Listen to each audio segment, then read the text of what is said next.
ஓம் சாந்தி. 29/7/2025 காலை முரளி. முரளியின் சாரம் பாபா சொல்கிறார், இனிமையான குழந்தைகளே, இந்த சரீரத்தில் ஆத்மா பிரவேசிக்கும் போதுதான் இதற்கு மதிப்பு இருக்கும். ஆனால் அலங்காரம் சரீரத்திற்குத்தான், ஆத்மாவுக்கு அல்ல. கேள்வி: குழந்தைகளாகிய உங்கள் கடமை என்ன? நீங்கள் என்ன சேவை செய்ய வேண்டும்? பதில்: தன்னை போன்றவர்களுக்கு நரனிலிருந்து நாராயணனாக, நாரியிலிருந்து லக்ஷ்மியாக ஆவதற்கான யுக்தியை சொல்வதுதான் உங்கள் கடமை ஆகும். நீங்கள் இப்போது பாரதத்தின் உண்மையான ஆன்மீக சேவை செய்ய வேண்டும். உங்களுக்கு ஞானத்தின் 3ஆம் கண் கிடைத்திருக்கிறது எனும்போது உங்களின் புத்தி மற்றும் நடத்தை மிகவும் தெளிவானதாக இருக்க வேண்டும். யார் மீதும் சிறிதளவும் பற்று இருக்கக்கூடாது. பாடல்: கண்ணில்லாதவருக்கு வழிகாட்டுங்கள் பிரபுவே. ஓம் சாந்தி. டபுள் சாந்தி. குழந்தைகளாகிய நீங்கள் ஓம் சாந்தி என்று பதிலுக்கு சொல்ல வேண்டும். நமது சுயதர்மம் சாந்தியாகும். நீங்கள் இப்போது அமைதிக்காக எங்கும் செல்லுவதில்லை. மனிதர்கள் மன அமைதிக்காக சாது சந்நியாசிகளிடம் கூட செல்கின்றனர் இல்லையா?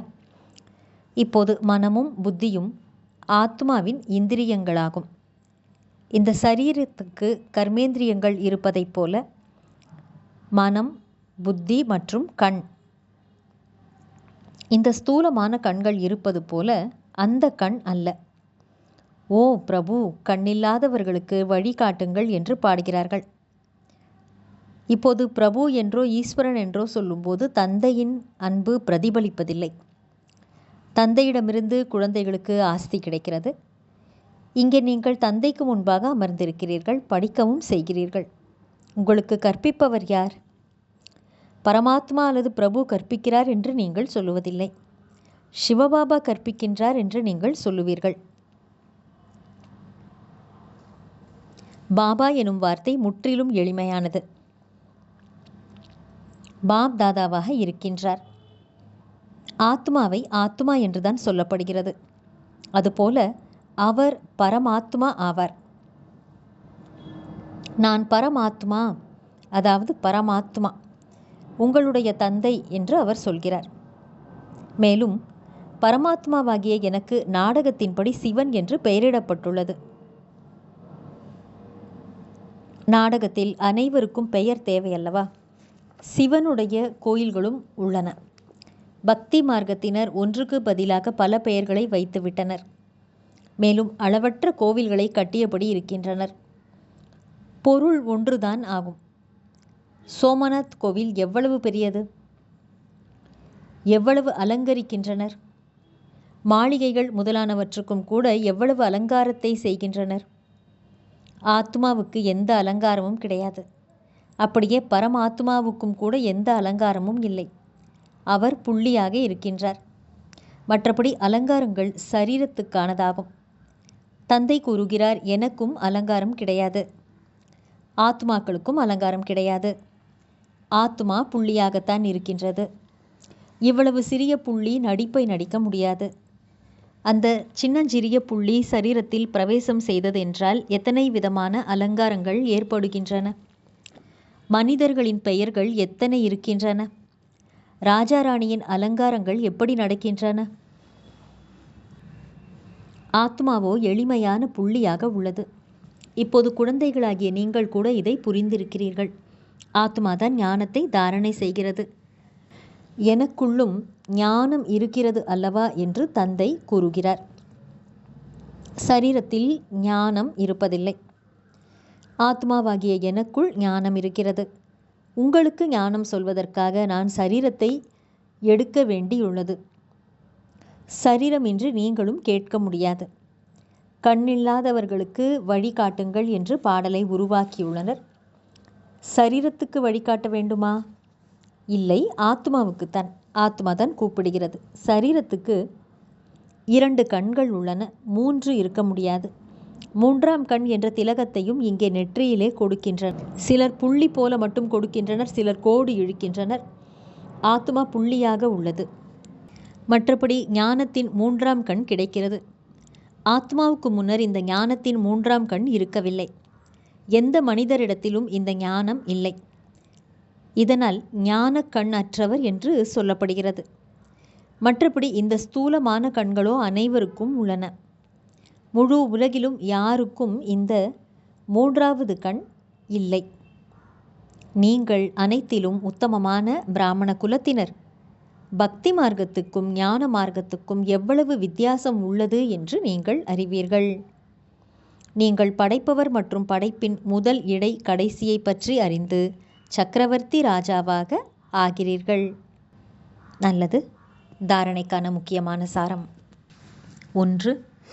இப்போது நாம் தந்தையின் மூலமாக மதிப்பு மிக்கவர்களாக ஆகின்றோம். நாம் தான் தேவதைகளாக ஆகப் போகிறவர்கள் என்ற நாராயண போதையிலேயே இருக்க வேண்டும். பந்தனத்திலிருந்து விடுதலையாகி சேவை செய்ய வேண்டும். பந்தனங்களில் போய் மாட்டிக்கொள்ளக்கூடாது. 2. ஞான யோகத்தில் தீவிரமானவராகி தாய் தந்தைக்கு சமமான மலர்களின் ராஜாவாக ஆக வேண்டும் மற்றும் தன்னை போன்றவர்களுக்கும் சேவை செய்ய வேண்டும். வரதானம். தனது அனைத்து பொக்கிஷங்களையும் மற்ற ஆத்மாக்களின் சேவையில் ஈடுபடுத்தி ஒத்துழைப்பாளர் ஆகிவிடக்கூடிய சகஜ யோகி ஆகுக. விளக்கம். சகஜ யோகி ஆவதற்கான சாதனம் என்னவென்றால், சதா தங்கள் எண்ணங்கள் மூலமாக, வார்த்தைகள் மூலமாக, ஒவ்வொரு காரியத்தின் மூலமாக உலகத்தின் அனைத்து ஆத்மாக்களின் பொருட்டு சேவாதாரி என்று தன்னை புரிந்து கொண்டு சேவையிலேயே அனைத்தையும் ஈடுபடுத்துவதுதான். பிராமண வாழ்க்கையில் என்னவெல்லாம் சக்திகளின், குணங்களின், ஞானத்தின் மற்றும் சிறந்த சம்பாத்தியத்திற்கான காலத்தின் பொக்கிஷங்கள் தந்தை மூலமாக கிடைத்துள்ளதோ அவற்றை சேவையிலே ஈடுபடுத்துங்கள். அதாவது சகயோகி ஆனீர்கள் என்றால் சகஜயோகி ஆகியே விடுவீர்கள். யார் சம்பன்னமாக இருக்கிறார்களோ அவர்கள்தான் சகயோகியாக ஆக முடியும். சகயோகி ஆவது என்றால் மகாதானி ஆவதாகும். அதாவது நிரம்பி இருப்பவர்கள்தான் சகயோகியாக, ஒத்துழைப்பு கொடுப்பவராக ஆக முடியும் மற்றும் ஒத்துழைப்பு கொடுப்பவர்கள்தான் மகாதானியாக ஆக முடியும். ஸ்லோகன். எல்லைக்கு அப்பாற்பட்ட வைராகியம் உள்ளவர் ஆனீர்கள் என்றால் கவர்ந்திழுக்கக்கூடிய அனைத்து சமஸ்காரங்களும் சுலபமாகவே முடிந்து போய்விடும். நல்லது.